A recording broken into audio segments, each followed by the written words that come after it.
जय जगन्नाथ। मोर प्रिय भाई और भौणी माने आज भारत वर्षर पवित्र 78तम स्वाधीनता दिवस अवसर में देश राज्य तथा सारा विश्व में रहुतबा प्रत्येक भारतवासी को मोर शुभेच्छा और अभिनंदन जनाऊँगी। यही अवसर में जातिर पिता महात्मा गांधी, पंडित जवाहरलाल नेहरू, नेताजी सुभाष चंद्र बोस, सरदार वल्लभ भाई पटेल, वीर सावरकर, शहीद भगत सिंह, चंद्रशेखर आजाद, डॉक्टर बी.आर. आंबेडकर और डॉक्टर राजेंद्र प्रसादों परी महान स्वाधीनता संग्रामी मानंकु मोर गभीर श्रद्धांजलि अर्पण करुछि। स्वाधीनता आंदोलन रे ओडिशार नेतृवृंद त्याग और संग्रामर पराकाष्ठा देखाई ओडिशा को जातीय आंदोलनर मुख्य स्रोतर सामिल करथिले।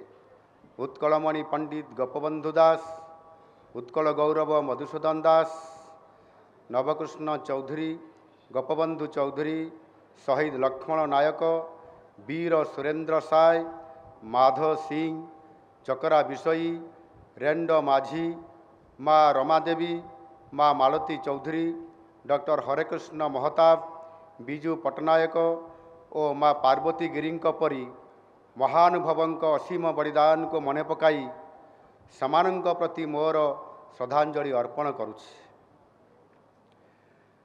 ओडिशार पाइक विद्रोह थिला देशर इतिहासर एक अनन्य अध्याय। सिपाही विद्रोहर 40 वर्ष पूर्वरु 1817 मसीहारी ओडिशारे जो आंदोलन होइथिला ताहा आम स्वाधीनता संग्राम इतिहासर एक स्वर्णिम अध्याय।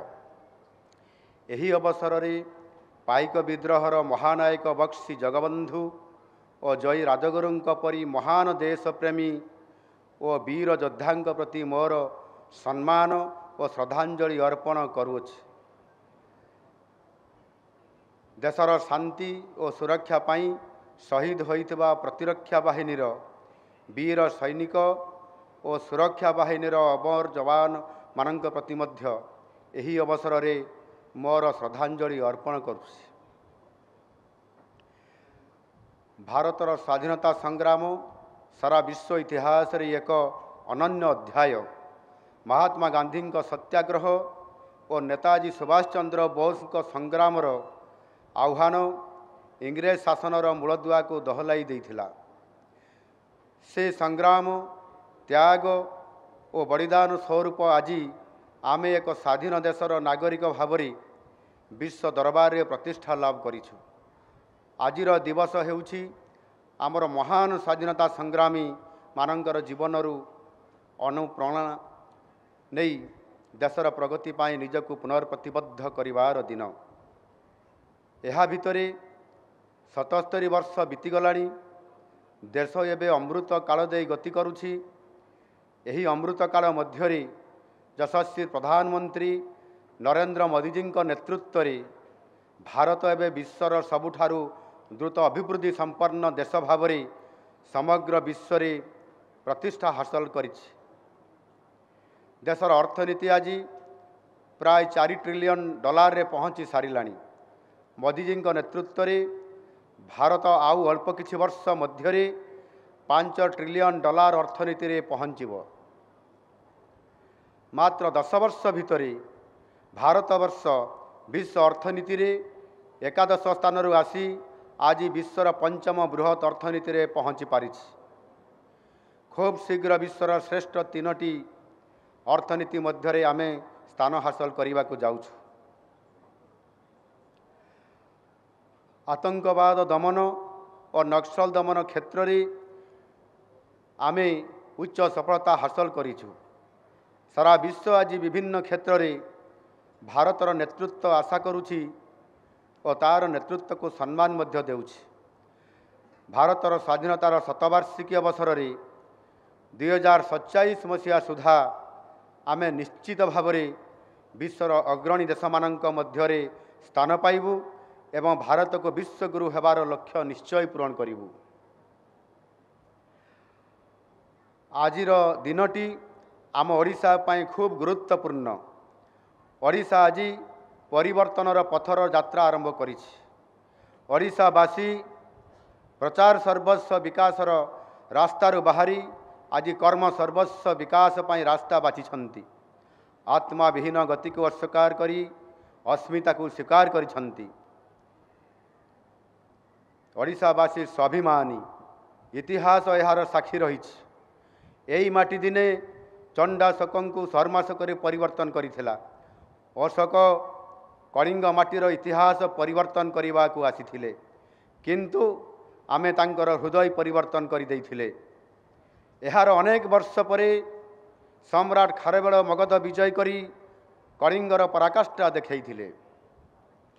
सम्राट कपिलेन्द्र देव गंगा ठारू गोदावरी जय करी वीरत्व और साहसिकतार अनन्य उदाहरण सृष्टि करथिले। मने पकांतु सही समय को जेतेबेले ब्रिटिश शासन समय रे ओडिशा खंड विखंडित होई विभिन्न प्रदेश रे मिसी रहिथिला। ओडिशार आत्मा भूलुंठित होइथिला।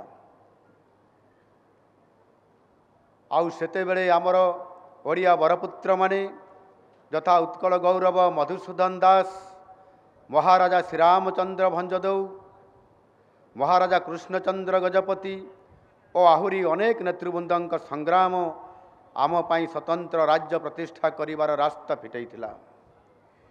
कर्मवीर गौरीशंकर राय, राधानाथ राय, फकीर मोहन सेनापति और गंगाधर मेहरंक परी लेखक, साहित्यिक और कवि माने ओडिया भाषा और साहित्य को समृद्ध करी स्वतंत्र ओडिशा गठनर संग्राम को शक्ति देखैथिले। स्वतंत्र ओडिशा प्रदेश गठन केवल ओडिशा पाई नुहे, सारा देश को भाषा भित्तिक राज्य गठन पाई रास्ता देखैथिला। आमर इतिहास गौरवमय, आमर संस्कृति अतुलनीय। जेतेबेले भी ओडिया अस्मिता उपरे कुठारघात होइछि सेतेबेले ये जातिर नुआ जागरण आसीछि। ओडिया जाति संग्राम करी निज अस्मितार पुनर्प्रतिष्ठा करि पारिछि। आज आम पाई आह्वान और जागरणर दिन। ओडिया जाति आज नुआ इतिहास लेखिबा आरंभ करिछि।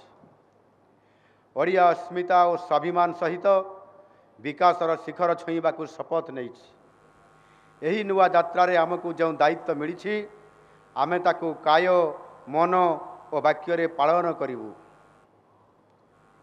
मु माटीर मनीष, ये माटी मोर माँ, मो खांटी ओडिया। मो माटीर स्वार्थ पाई मो लड़े करिवा जानिछि। मो माटीर पुओ झियंक पाई काम करिवा जानिछि। मो बड़ बड़ स्वप्न देखैबारे विश्वास करे नाही, किंतु जहाँ प्रतिश्रुति देवी ताकू निश्चय पालन करिबी।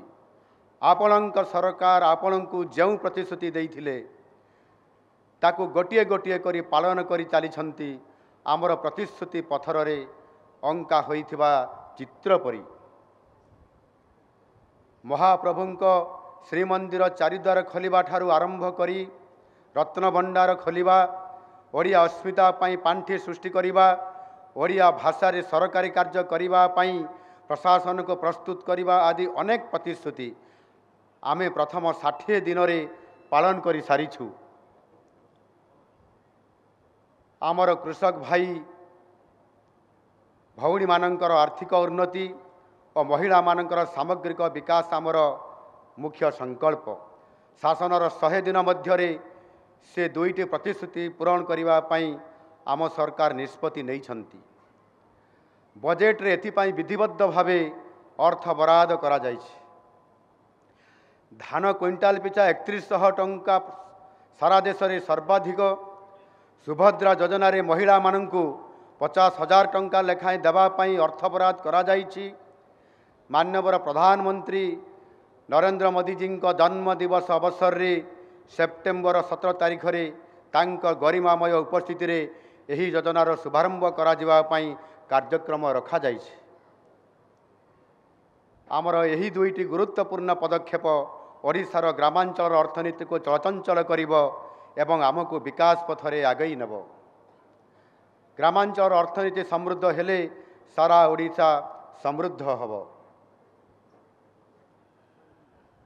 केवल कृषक महिला मानकर पाई नुहे समाजर सबु वर्गर सामग्रिक उन्नति आमर लक्ष्य।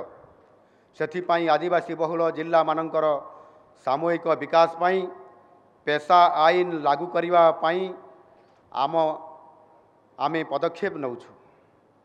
तृणमूल स्तर विकासर इंजिन को आगे नवाई ग्राम सभा माध्यम विभिन्न योजना पाई प्रस्ताव ग्रहण करा जिवो, जहाँ पंचायत राज व्यवस्था को सशक्त करिवो एवं आगामी दिन में विकसित ओडिशा गठन दिगरे प्रमुख भूमिका ग्रहण करिवो। प्रधानमंत्री नरेंद्र मोदी जी देश पाई सबका साथ, सबका विकास, सबका विश्वास, सबका प्रयासर गुरुमंत्र देइछन्ति।